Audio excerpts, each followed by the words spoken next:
Beginilah detik-detik yang terekam CCTV dua orang yang diduga meletakkan karung berisi ular kobra menjelang kedatangan Anies Baswedan ke Tangerang.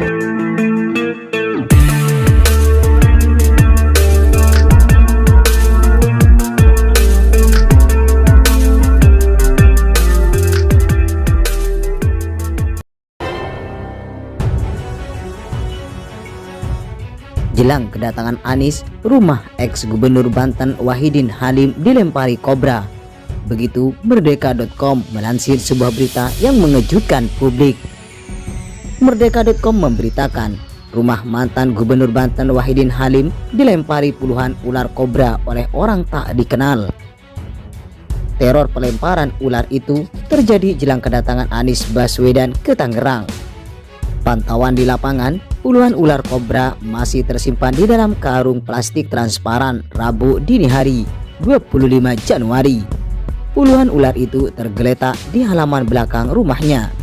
Wahidin menganggap puluhan ular berbisa itu merupakan teror politik. Dia menegaskan tidak takut terhadap aksi teror semacam itu. Biasa, itu politik tidak beradab. Kejahatan politik dengan berbagai cara bagaimana menteror untuk menakut-nakuti, tegas Wahidin. Menurut dia, aksi pelemparan sekarung berisi puluhan ular itu terjadi pada Rabu dini hari sekitar pukul 3.00 waktu Indonesia Barat. Dibuang di belakang halaman rumah. Memang begitu politik, ada yang menakut-nakuti, tapi saya tidak takut, tegas dia. Wahidin mengaku telah memberitahu polisi terkait dengan teror tersebut, namun dia tidak sampai membuat laporan resmi. Kita cuma kasih tahu ke kepolisian bahwa ada yang lempar ular kobra di rumah. Cukup sampai itu aja, terang dia. Sementara itu, Fadlin Akbar, koordinator wilayah pemenangan Partai Nasdem Kota Tangerang, menegaskan pelemparan ular berbisa ke kediaman ayahnya menjelang kedatangan Anies Baswedan ke Kota Tangerang adalah bentuk ketidaksukaan pihak tertentu. Dia pun menegaskan juga tidak mengetahui dan enggan menanggapi serius aksi teror yang dilakukan oleh pihak lain itu. Entah siapa yang melempar, kita tidak menanggapinya. Biasa saja. Mungkin kalau di dunia politik pasti banyak yang sirik, ada yang enggak suka, wajar. Justru kita dengan sukacita saja, berarti banyak orang yang peduli dengan kita dan juga merespon dengan kehadiran Pak Anies dengan kesyirikan seperti itu, terang dia. Meski begitu, dia memastikan pelaku pelemparan ular mematikan itu terekam kamera pengawas CCTV. Dia juga mengatakan tidak akan menindaklanjuti aksi teror tersebut ke ranah hukum. Bang, terkait ini pelemparan ular ini gimana Bang? Ya memang tadi pukul 3 malam yang jaga kebetulan di rumah belakang ini mendengar suara buk aja jatuh. Oke. Dikira apa sampai ternyata ular, sekantong ular berwarna hitam diduga kobra. Berapa isinya Bang? Isi gua nggak banding hitung juga ular. Anak gua juga nggak ada yang banding hitung, masih tutupinnya pakai bangku tuh, mulut karungnya kan pakai karung besar itu. Itu juga jam 3 lewat lah. Entah siapa yang melempar, tapi ini kita tidak melakukannya dengan apa, itu biasa aja sih. Mungkin kalau ada orang yang sirik wajar, ada orang yang sirik, ada yang nggak suka wajar. Justru kita dengan sukacita aja bahwa memang banyak orang yang peduli dengan kita dan juga merespon dengan kehadiran Pak Anies dengan kesirikan seperti itu. Artinya ada langkah hukum kan nanti ingin ditindaklanjuti? Ya kita sih menindaklanjuti, kita minta aja sama Allah, kita doain aja biar orang sadar gitu aja. Artinya menduga pelakunya ini lawan politik? Enggak, kita nggak pernah menduga. Mungkin hanya orang sirik. Baru kali pertama terjadi? Baru pertama kali terjadi. Kan situ sudah ada terekam dengan CCTV Bang. CCTV kita lihat, belum, itu baru CCTV-nya. Ada yang anggap ya itu mah orang iseng, orang sirik aja kok. Bukan sesuatu yang harus kita tanggapi dengan kita panik, enggak. Malah justru kita malah tambah semangat. Tapi tidak dilanjuti dengan langkah hukum berarti? Enggak lah, buat apa juga ya. Terima kasih. Ada kemungkinan kesebar ke area lain gitu yang masih belum tertangkap? Ya juga kita telusurin, alhamdulillah nggak ada. Karena kan kita penting keamanan ya, jangan sampai kena orang. Tapi nggak mengganggu jalannya kedatangan tadi? Sangat tidak mengganggu, sangat tidak mengganggu. Justru ini menjadi penyemangat juga. Siap Pak.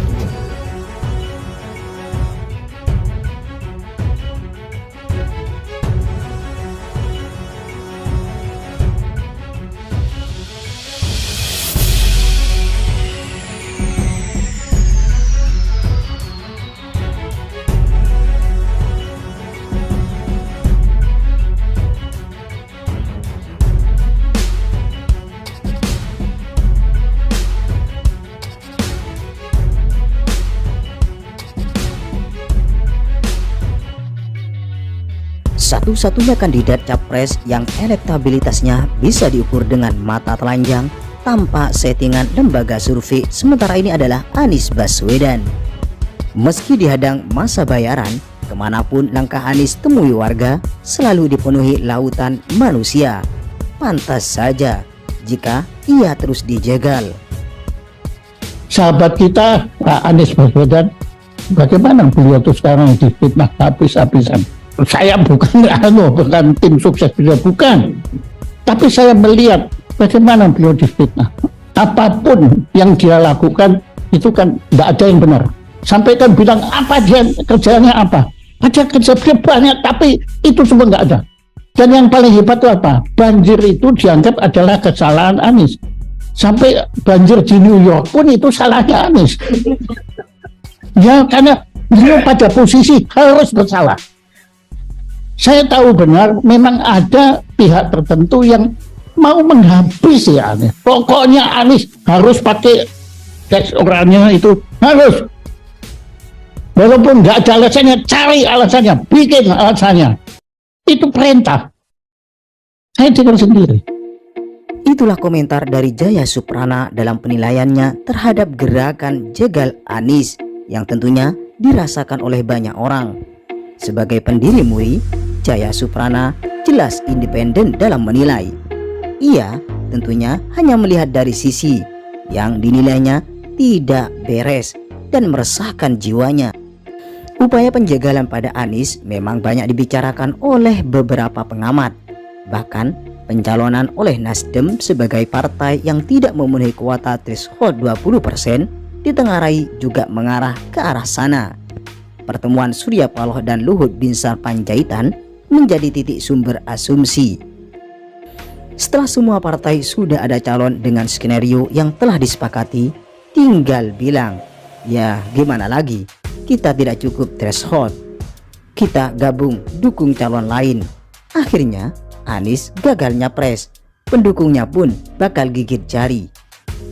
Itu pun jika PKS dan Demokrat menggagalkan koalisi dengan keinginan yang tidak diakomodir. Jika komitmen berlanjut yang tujuannya asalkan menang, jelas Anies bisa melaju kencang.